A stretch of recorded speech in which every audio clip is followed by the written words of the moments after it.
Derecho al Día. Derecho al Día. El programa de la Facultad de Derecho de la Universidad de Buenos Aires.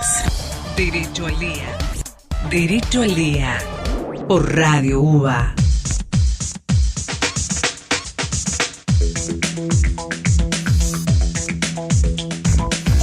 Buenas noches, este es el programa de la Facultad de Derecho, Derecho al Día. Mi nombre es Juan Seda y como siempre tenemos en nuestro estudio acompañándonos para realizar el programa a un profesor de nuestra casa para hablar de temas de la actualidad y también de su vida académica, ¿no? Porque finalmente el objetivo de este programa es mostrar la producción académica, científica, las investigaciones y los hechos que suceden en la docencia a partir del diálogo con nuestros profesores.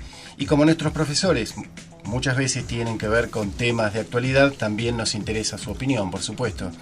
Hoy tenemos el honor de contar con la presencia del doctor Gregorio Badeni. ¿Cómo le va, doctor? Bien, muy bien, gracias. Bueno, muchas gracias por venir. No, gracias a ustedes por permitir este intercambio de ideas y de opiniones sobre temas universitarios. Bueno, es realmente un honor para nosotros. El doctor Badeni es abogado y es licenciado en Ciencia Política por la Universidad de La Plata. Así es. También es profesor titular de Derecho Constitucional en nuestra facultad y profesor del régimen jurídico de la información en la Facultad de Ciencia de la Comunicación de la Universidad Católica. Es miembro de número de la Academia Nacional de Ciencias Morales y Políticas de Buenos Aires, miembro de número de la Academia Nacional de Derecho y Ciencias Sociales de Buenos Aires y también de la Academia Nacional de Periodismo de la Argentina. Y por último también miembro correspondiente de la Real Academia de Ciencias Morales y Políticas de Madrid. Bueno, esto es algo muy, muy resumido porque tiene una carrera bastante extensa, doctor, a pesar de su juventud, pero tiene sus años. Realmente un currículum muy frondoso. Bueno, gracias por lo de la juventud. En realidad me considero joven. Todavía me considero joven. Pero, en fin, son logros que uno va concretando a lo largo de la vida profesional, de la vida académica y que personalmente, salvo los docentes, no los busca. Los demás vienen por añadidura. Doctor, lo quiero llevar ya a un tema que sé que es un tema de investigación suyo permanente y bueno, obviamente en sus antecedentes lo vamos viendo, su vinculación con el tema de la libertad de información, el derecho a la libre expresión. ¿Cuál es la importancia que tiene en un régimen democrático la libertad de información o la libertad de expresión? Es, bien se ha dicho, la madre de todas las libertades. Sin libertad de expresión en un sistema democrático constitucional, las demás libertades tienen pocas posibilidades de desarrollarse de una manera satisfactoria para la dignidad y el progreso del ser humano. Por eso, cuando vemos un régimen autoritario, cuando comienza a desenvolverse un régimen autoritario, siempre la primera libertad cercenada, aunque se trate de cercenar, es la libertad de expresión, la libertad de prensa, porque acallando la voz de aquellos que quieren hablar, es como se puede acometer impunemente contra las restantes libertades del ser humano. Por el contrario, como decía Alexis de Tocqueville, cuando mayor es la existencia de la libertad de expresión en un país, mayor es la tipificación democrática de ese país. Doctor Badeni, la cuestión de la libertad de expresión y de la libertad de información, ¿es estrictamente lo mismo o hay una diferenciación entre estos dos valores, información y expresión? Son complementos. Yo para expresar algo me tengo que informar. Por eso es una división que hizo en su momento la Escuela Española de la libertad de prensa, el derecho a informarse y el derecho a expresarse. El derecho a la información es el derecho que tenemos todos para obtener datos sobre la realidad o sobre cualquier materia que nos interese a fin de poder formular luego juicio de valor o juicio de conocimiento fundados con cierta base. Ahí ejercemos la libertad de expresión. Pero la libertad de expresión en realidad abarca ambos campos, obtener información y transmitir esa información. Es decir, por ejemplo, el periodista busca información, pero no para quedarse con ella, mirándose al espejo y diciendo lo que conoció. Lo que busca es transmitir esa información para informar. Claro. Y nuestra Constitución Nacional, en su versión originaria, tenía esta perspectiva amplia también. Sí. Porque si bien habla de libertad de prensa y si bien habla de libertad de imprenta, cuando habla de libertad de prensa, se entiende por libertad de prensa lo que la Escuela Española ha dicho respecto al derecho a obtener información y al derecho a transmitir información. Y así se ha entendido, por ejemplo, en los Estados Unidos de América, donde también se utiliza el término libertad de prensa. Pero recordemos que la libertad de prensa es una especie de un género que es la libertad de expresión. La libertad de expresión la podemos ejercer en cualquier momento, cara a cara o hablando a un grupo indeterminado de personas. En cambio, la libertad de prensa es el ejercicio de la libertad de expresión a través de los medios técnicos de comunicación social. Claro. Esa es la diferencia entre los dos. Bueno, doctor, ahora hecha esta introducción teórica, realmente es un honor tenerlo para estas aclaraciones. Yo quiero, si usted me permite, hacerle como algunas preguntas vinculadas a temas un poco de actualidad donde se pone en juego aparentemente esa libertad de expresión y no solamente en cuestiones locales, sino a nivel internacional. Por ejemplo, leí hace poco que hay un proyecto de ley en Brasil donde la presidenta está pidiendo al Congreso que apruebe una norma que prohíba las manifestaciones con las caras tapadas. Eso, nosotros tenemos también experiencia de manifestaciones con caras tapadas bajo la idea de que hay una protección del que protesta, pero el argumento de la presidenta brasileña es que si hay libertad de expresión, cualquiera que proteste y que manifieste no tiene que ocultarse. ¿Hay algún tipo de violencia sobre la libertad de expresión al, por ejemplo, prohibir manifestarse con la cara tapada o, por el contrario, manifestando de una manera anónima? Lo que dice ella teóricamente es cierto. Si alguien quiere ejercer la libertad de expresión, no tendría por qué tener reparos o tener miedo a que no se conozca su persona.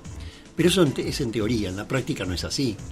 En la práctica muchas veces alguien prefiere taparse la cara en una manifestación que es, en definitiva, ejercicio de la libertad de expresión, porque sabe que puede correr riesgos y quiere ejercer esa libertad de expresión de la manera más segura para él. Y eso también es un derecho de la persona.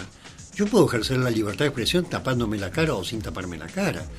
No sea cosa que el día de mañana me prohíban decir ciertas palabras para ejercer la libertad de expresión, que también sería lo mismo, sería coartar la libertad de expresión.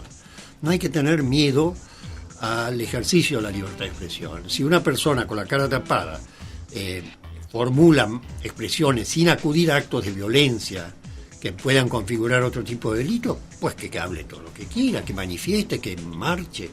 Claro. Por algo lo hace porque tiene temor a una represalia. Claro. Bueno, hemos visto en los últimos antecedentes desafortunados, sin emitir opinión porque no conozco al detalle la situación, pero hay una protesta generalizada en el país hermano de Venezuela y han habido muertos por participar en esa manifestación. Y ahí hay como un problema también vinculado a la cuestión periodística, porque no se sabe, la versión oficial dice que son los grupos opositores los que están ejerciendo la violencia sobre los manifestantes. Sin embargo, los manifestantes son opositores también. O sea, me cuesta creer que los opositores se maten entre sí.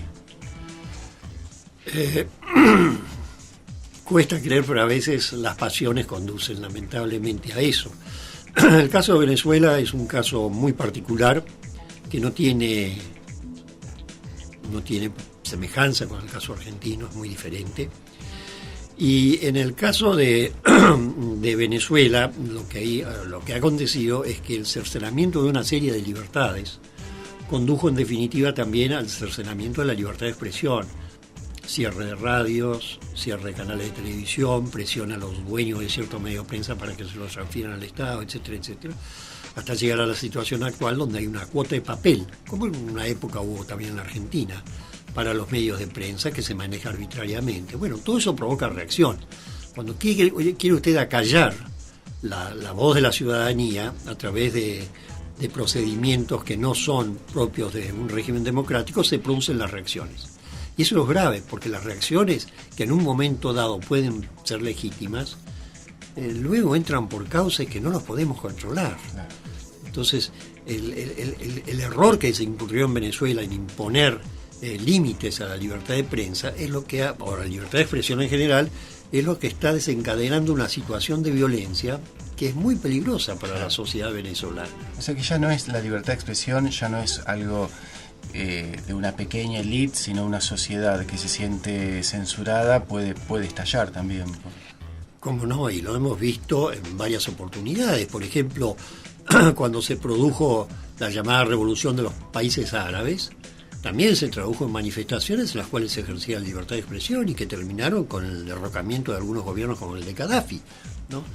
De modo que, pero ese es un grave error en que incurren los censores. Los censores creen que prohibiendo se va a frenar la libertad de expresión, que es algo natural que brota del ser humano. Y lo que único que consiguen con la censura es generar una suerte de acicate para que nosotros querramos ejercer la libertad de expresión como acto de protesta, porque no nos gusta que nos cercenen nuestros derechos. Claro.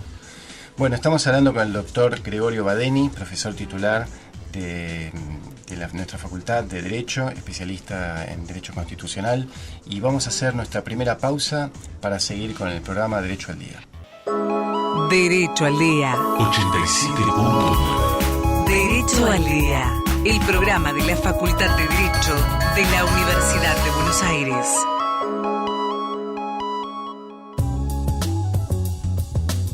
Seguimos entonces con Derecho al Día, el programa de la Facultad de Derecho, hoy con la presencia del doctor Gregorio Badeni. Y también quiero presentar a su acompañante también que ha venido, la doctora Dora Rocío Laplacet. ¿Qué tal, doctora? ¿Cómo le va?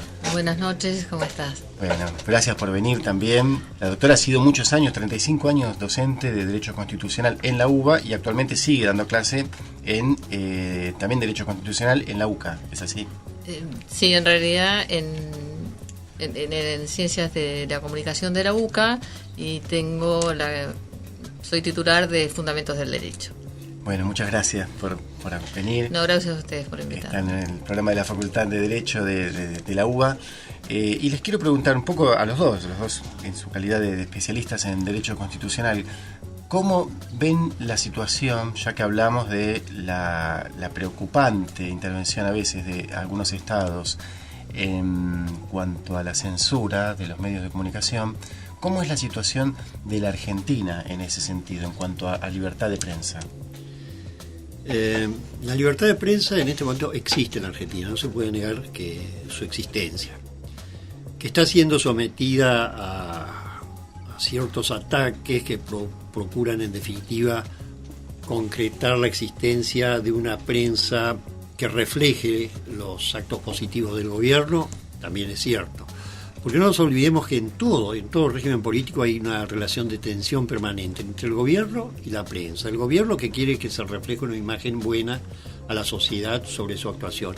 Y la prensa que lo que busca es que se le dé información veraz, información a veces perjudicial para el gobierno para poder satisfacer el derecho a la información que tienen los ciudadanos. De modo que esa relación de tensión no hay que verla como algo malo, es algo positivo. Lo malo se produce cuando el gobierno trata de subordinar a la prensa sus deseos o cuando la prensa conduce a la anarquía subordinando al gobierno a los deseos que ella expresa. En este momento lo que nosotros advertimos en Argentina es que hubo, por lo menos no ahora en estos últimos meses no se advierte con intensidad, un intento del Poder Ejecutivo por socavar la independencia de los medios de prensa independientes. Eso es evidente. Y así se ha hecho ver, no solamente en la Argentina, en la Sociedad Interamericana de Prensa ya hace más de 3 años, en las asambleas, en las reuniones de medio año, Argentina, junto con Venezuela, con Ecuador, con Bolivia y con algún país centroamericano, son presentados como modelos de países que están en el límite de la libertad de prensa y no. Pero en la Argentina hay libertad de prensa y hay periodistas que luchan a diario por mantenerla. Doctora Laplacet, ¿cómo es qué derecho tiene el Estado para intervenir con medios propios? ¿Es positivo la ampliación del Estado con sus propios medios? Lo decimos desde un medio que es también del Estado de alguna manera, ¿no? Porque pero esto es de la universidad. pero es conveniente que el Estado tenga en su poder tantos medios acumulados y tanto poder a través de la comunicación, la difusión a la población. Bueno, lo ideal es que existan pluralidad de opiniones, pluralidad de medios y que no se monopolice, ya sea de un lado o de otro. En este caso usted me está hablando del monopolio del Estado. Evidentemente no es saludable para el sostenimiento del sistema político democrático, porque tenemos que tener en cuenta que la libertad de expresión es fundamental para sostener nuestro sistema político. Y la famosa ley de medios, ¿ha venido realmente a evitar esa concentración? No quiero hablar de monopolios, ¿no? Porque si hay por lo menos dos posibilidades, estatal y privado, ya no sería un monopolio, pero ¿la ley de medios realmente ayuda a la desconcentración y a la diversidad de opiniones? Teóricamente sí. En la práctica no creo que ese aspecto se dé. Por otra parte, tengamos en cuenta que no hay nada negativo si el Estado, o el gobierno, mejor dicho, procura tener gran cantidad de señales de televisión, gran cantidad de emisoras radiales. Es un error, porque en definitiva la subsistencia de las emisoras radiales y televisivas depende del público, de los oyentes o de los televidentes. Nosotros vemos que hay ciertos programas del gobierno, radiales o televisivos, no digo que tiene un gran rating, pero que tienen poca aceptación. Entonces, ocupar espacios para tratar de que la gente los escuche no da un resultado positivo. Hay una frase muy feliz del general Perón sobre el particular. Perón, cuando asumió la presidencia, es cierto, casi todos los medios de prensa estaban en contra de él, hablamos del año 1946, y él lo decía. Y cuando me derrocan, dice Perón, tenía todos los medios de prensa a mi favor, me derrocaron. Así que no hay que jugar con los medios de prensa creyendo que influyendo sobre ellos vamos a tener una política gubernamental estable, que se va a hacer las cosas que nosotros queremos, porque es en cierto modo minimizar la inteligencia del ciudadano común. Claro. Y la situación en Latinoamérica, esta que usted planteaba de diversos regímenes que tienen una mala calificación por parte de las entidades periodísticas, ¿se modifica, incide la presión de estos medios internacionales o de la opinión pública en que los gobiernos cambien de política? Porque aparentemente en nuestro país este tema pareciera como que fuera un dogma, como que la ley de medios o la desconcentración, y hasta casi el discurso político está armado contra un diario, contra un grupo de medios. ¿Eso tiene solución desde el reclamo o hay que resignarse hasta que mientras este gobierno va a pasar lo mismo, van a continuar con esta prédica? Mire, todo depende de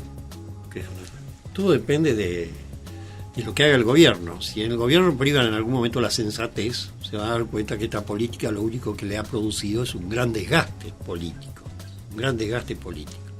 El enfrentamiento contra un grupo dominante en algunas áreas del territorio argentino, lo único que consiguió fue fomentar cacerolazos, manifestaciones de protesta y otros hechos que lo han desgastado políticamente al gobierno, innecesariamente. De modo que yo creo que los gobernantes tendrían que pensar más en cómo podemos satisfacer las necesidades básicas de la sociedad, en cómo podemos resolver los problemas sociales que hay, en cómo podemos hacer una distribución más equitativa de la riqueza, que preocuparse por lo que hizo un periodista o lo que hizo otro periodista, ¿no? Claro. Bueno, o sea que la cuestión esta depende mucho de la discrecionalidad de cómo un gobierno decide gobernar. No hay, desde los medios no hay mucho para hacer. No. Sí. Y en cuanto a lo que preguntaba sobre la ley de medios, yo pienso que una muestra clara fue el 7D. El pueblo salió a manifestarse en contra de la ley de medios. Fue un desgaste, como decía el doctor, enorme para el gobierno, y la ley no venía a solucionar un problema puntual, sino problemas en el medio en particular, como decías antes. Claro. Bueno, vamos a hacer el segundo corte de nuestro programa y seguimos charlando con el doctor Gregorio Badeni y con la doctora Laplacet. 87.9 87.9 Derecho al Día por Radio UBA.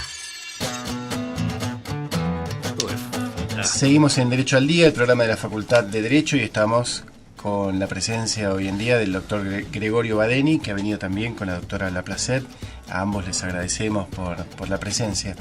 Bueno, doctor, usted es profesor titular de Derecho Constitucional en nuestra facultad, y el Derecho Constitucional está evolucionando de una manera bastante... O sea, está en debate de manera permanente, me imagino. Sí, por supuesto, pero han habido algunos fallos últimamente que han incorporado algunas, que han declarado inconstitucional algunas medidas realmente, o sea, algunas decisiones estatales bastante debatibles, ¿no? Como por ejemplo el tema de impuestos a las ganancias para los jubilados.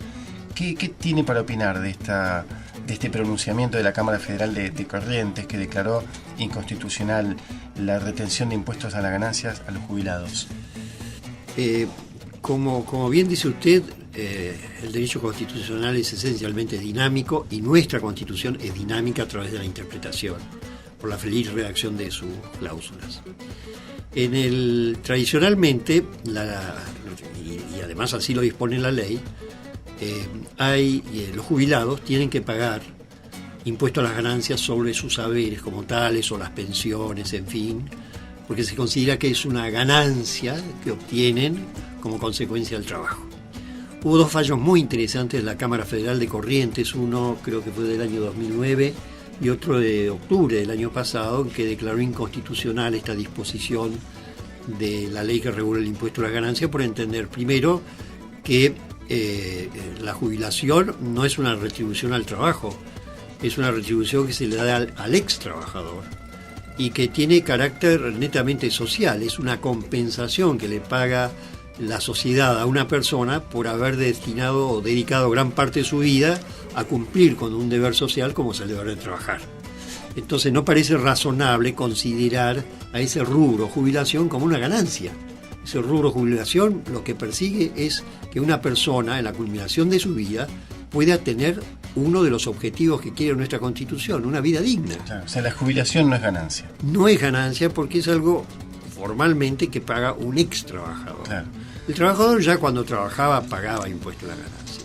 Y lo mismo pasa con el impuesto a que pagan los trabajadores. Claro, eso es lo que es cuestionable. Es cuestionable. Claro que es cuestionable, porque entonces para trabajar uno tiene que hacerse la idea que, además de tener el derecho a trabajar, pero sí, siempre que pague impuestos. Es decir, yo, además de trabajar, con lo cual rindo un fruto para la sociedad, tengo que pagarle un diezmo al Estado por el hecho de ejercer el derecho al trabajo, lo cual es un contrasentido muy grande. En otras áreas no ocurre eso con el impuesto a las ganancias, pero con el trabajo y con la jubilación sí. Felizmente en el caso de la jubilación ya existen esos dos fallos, como también dos pronunciamientos de la Cámara Federal de Seguridad Social, con lo cual uno aspira a que en algún momento los legisladores modifiquen la ley, porque hasta ahora no hubo intención de modificarla, y hasta ahora la FIP sigue grabando las jubilaciones. Claro.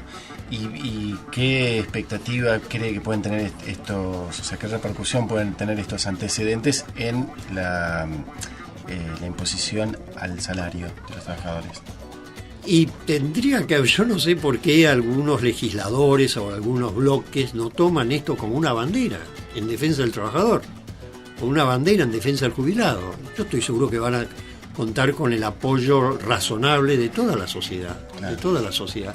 Hoy no es justo que un trabajador que está 8 horas diarias y que cumple horas extras y que tiene la fortuna de percibir a lo mejor una remuneración de 15, 14 mil pesos, le hagan retenciones de impuesto a las ganancias. Claro.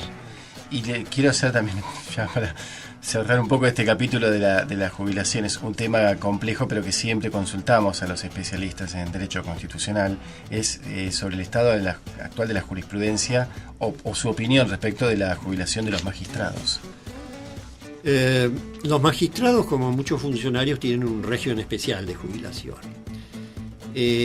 Así como el artículo 110 de la Constitución dice que no se pueden reducir los saberes de los magistrados, sí se pueden aumentar, se ha entendido que esa cláusula es extensible a la jubilación de los magistrados judiciales. Los magistrados judiciales perciben una remuneración, y esa remuneración, que es una jubilación, es la compensación a toda una vida dedicada al ejercicio de la magistratura sin haber tenido las posibilidades de dedicarse a la abogacía libre, a los beneficios económicos de la abogacía libre, nada. Entonces, en varias oportunidades también la Corte ha permitido la actualización de los saberes de los jueces jubilados, pero últimamente se presentaron dos casos muy particulares, cuando fueron removidos dos jueces de la Corte Suprema de Justicia, Molineux O'Connor y Boyano, por aplicación de la ley que regula las jubilaciones, se resolvió que habían perdido su derecho a la jubilación. Y recientemente la Corte, a fines del año pasado, estableció claramente que en el caso del juicio político lo que dice la Constitución es que el magistrado que es condenado pierde su cargo y eventualmente puede ser declarado incapaz para ejercer funciones públicas. Pero que esa es la única sanción que le es aplicable. De modo que la ley que priva al juez que ha sido privado de su cargo de su jubilación es una sanción accesoria, que la Constitución no la permite. Y sobre esa base, la Corte y también la Cámara Federal de Contencioso Administrativo han dispuesto que esos magistrados que ya habían obtenido la jubilación al momento de la remoción tienen derecho a percibir la jubilación. Claro. Doctor, lo quiero llevar a otro tema vinculado a también un tema de debate permanente en la línea desde la perspectiva constitucional, que es la situación de acefalía y línea sucesoria presidencial. Bueno, ¿nos puede explicar un poco cómo es el sistema de acefalía que rige en nuestro país y por qué es tan importante el cargo de presidente provisional del Senado? Sí, bueno, cada vez que se producen coletazos políticos el tema vuelve a reflotar. Pero nuestra Constitución es clara. El único titular del Poder Ejecutivo es el Presidente de la República. Cuando por circunstancias particulares transitoriamente no puede ejercer la presidencia, la asume el vicepresidente de la República, que queda a cargo del Poder Ejecutivo, no como titular del Poder Ejecutivo. Si fallece o renuncia al presidente, como ocurrió en su momento con el presidente Ortiz y asumió Castillo, la vicepresidencia asume definitivamente la presidencia para completar el mandato del presidente de la República. Ahora, ¿qué pasa si no hay un vicepresidente? Que es lo que ocurrió en el caso de la Rúa. Ahí se aplica la ley de acefalía, según la cual en esos casos corresponde que sea nombrado provisoriamente a cargo del Ejecutivo el vicepresidente del Senado, en su defecto el presidente de la Cámara de Diputados o en su defecto el presidente de la Corte Suprema de Justicia. ¿Para qué? Para convocar al Congreso en asamblea, a ambas cámaras en asamblea, con la presencia de al menos 2/3 de la totalidad de miembros de cada una de las cámaras, para que ellas elijan a un presidente definitivo entre un gobernador, un diputado nacional o un senador nacional, con el fin de que concluya el mandato presidencial tronco. Eso es lo que establece la ley de acefalía con absoluta claridad, y así se aplicó tanto cuando fue nombrado Rodríguez Sá como cuando fue nombrado Duhalde allá por el año 2002. Ahora, se ha dicho también, y lo comparto, que esa solución que da la actual ley de acefalía no se compadece con el artículo 88 de la Constitución, que dice que cuando muere el presidente o el vicepresidente, lo que corresponde es convocar inmediatamente a elección popular del nuevo presidente y vicepresidente. Pero bueno, por el momento se aplica la ley de acefalía. ¿Y cómo se explica la delegación de facto, o sea, de hecho, de funciones, por ejemplo, en el jefe de gabinete de ministros, salteando al vicepresidente cuando la presidenta no está en funciones? Esa ha sido una situación bastante particular. En realidad la presidenta nunca pidió licencia, salvo la primera vez que fue internada, creo que pidió licencia y por eso asumió formalmente la vicepresidencia provisionalmente el vicepresidente Boudou. Pero en los demás casos la presidenta no pidió licencia, con lo cual siguió siendo titular del Poder Ejecutivo, ejerciendo el Poder Ejecutivo, y la función del jefe de gabinete ha sido limitada a aquellas que le da la Constitución. No ha emitido decretos de necesidad de urgencia, no ha emitido decretos reglamentarios, no ha ejercido ninguna de las funciones propias de la presidenta de la República. Lo que sí también hay que tener en cuenta es que acá se produce una suerte de pequeña perversión constitucional, porque la Constitución exige que el presidente de la República resida en la ciudad de Buenos Aires o en el lugar donde la autorice el Congreso por ley, que hay una autorización permanente para hacer la quita. Pero no puede el presidente ejercer la presidencia desde Santa Cruz, no lo puede hacer desde Salta, ni lo puede hacer desde Catamarca, tiene que hacerlo desde la capital federal. Claro. Estamos, por supuesto, hablando de cuestiones de laboratorio, ¿no? Cuestiones académicas, entonces uno puede tomarse también ciertas licencias, pero no es tan política ficción esto. ¿Qué pasaría en el caso de la aplicación de la ley de acefalía en el caso de tener al vicepresidente procesado? Nada. En calidad de procesado puede ejercer perfectamente la titularidad del Poder Ejecutivo, porque ningún juez puede deponer ni al presidente ni al vicepresidente, aunque incluso el presidente puede estar procesado, el vicepresidente puede estar procesado, pero siguen ejerciendo el cargo hasta que sean separados en la forma que marca la Constitución. Bueno, seguimos con el doctor Badeni. Vamos a hacer una última pequeña pausa para entrar en el tramo final de Derecho al Día, el programa de la Facultad de Derecho. Derecho al Día, el programa de la Facultad de Derecho de la Universidad de Buenos Aires. Radio UBA 87.9. Derecho al Día. Ingresamos en la última etapa, el último tramo de nuestro programa del día de hoy. Realmente agradecerles mucho al doctor Badeni y a la doctora Laplacet por la presencia. Doctor Badeni, usted es abogado desde hace muchos años. Estoy viendo, a pesar de sus jóvenes años, está en la UBA desde la década del 60. No quiero decir el año, pero ¿qué diferencia nota entre la facultad de aquella época y la del día de hoy? ¿Cómo evolucionó? Sí, yo ingresé en la Facultad de Derecho en 1960 cuando tenía 16 años. De modo que el grueso, y hasta el día de hoy, estoy en la Facultad de Derecho. Ya no como alumno, sino como profesor. O también como alumno en las clases que doy. Pero, ¿cuál es la diferencia? Que son dos cosas diferentes. Felizmente el mundo evoluciona, cambia, surgen nuevos principios, nuevas costumbres, de modo que esta Facultad de Derecho no es ni mejor ni peor que la que yo conocí en 1960. Es distinta en función de los valores que hay. Hay buenos profesores, como los había entonces. Quizás las exigencias de ese entonces eran más formales, eran de otro tipo. Quizás el desarrollo de la didáctica docente no era tan intensa como es ahora, en donde el profesor se esmera más por llegar al alumno, tener un trato más personal con el alumno. Pero yo estoy muy conforme con el desenvolvimiento de la Facultad de Derecho en la actualidad y desde 1983 en adelante con todos los decanos que tuvimos. ¿Y cómo fue su ingreso a la docencia? Mi ingreso a la docencia fue en el año 1968, cuando se abrieron los concursos para profesores adjuntos del ciclo de ingreso, que se daba en la Facultad de Derecho entonces, y lo gané en la cátedra de la doctora Rebollo Paz en Historia de las Instituciones, de la Civilización y las Instituciones. Y después, unos años después, en 1971, fui nombrado profesor interino de Derecho Político. Y después siguió mi carrera.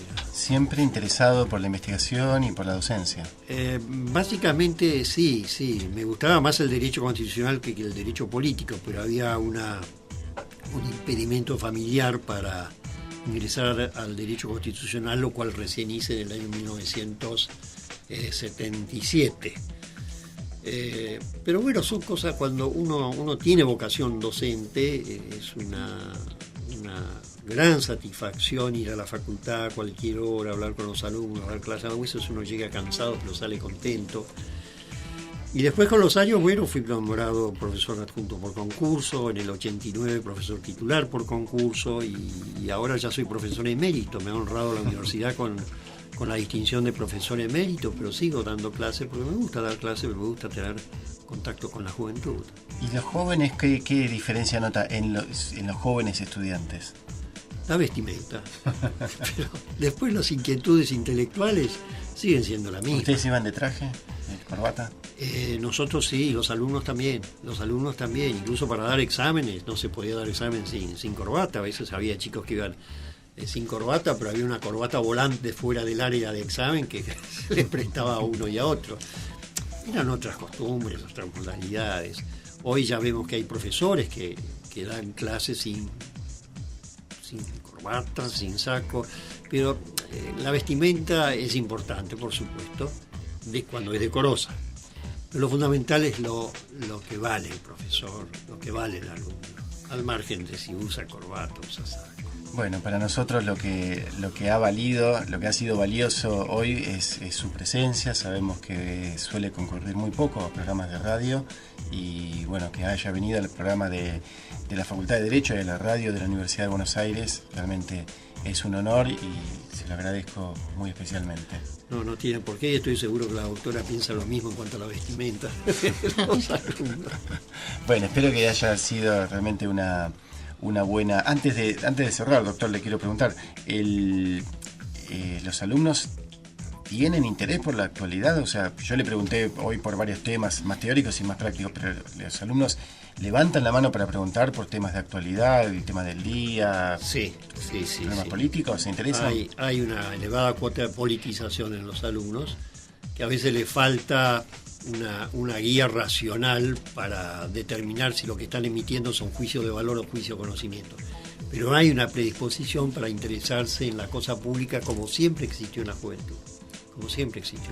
Bueno, y finalmente, no por nada, cuando uno sale de la Facultad de Derecho o entra, en la entrada de profesores está una lista, una cantidad de cuadros y de fotos con todos los egresados de nuestra casa que han sido presidentes de la Nación. Así que es sí. realmente un raro privilegio o responsabilidad, pero bueno, en nuestra facultad estos temas son de debate permanente. Así es. Sí.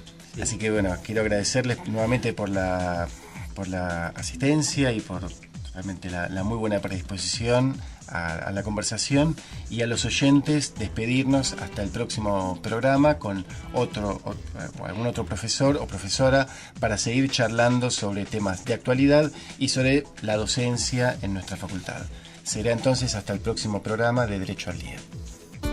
Derecho al Día 87.9. Derecho al Día, la Facultad de Derecho de la Universidad de Buenos Aires en Radio UBA. Radio UBA 87.9, la radio de la Universidad de Buenos Aires.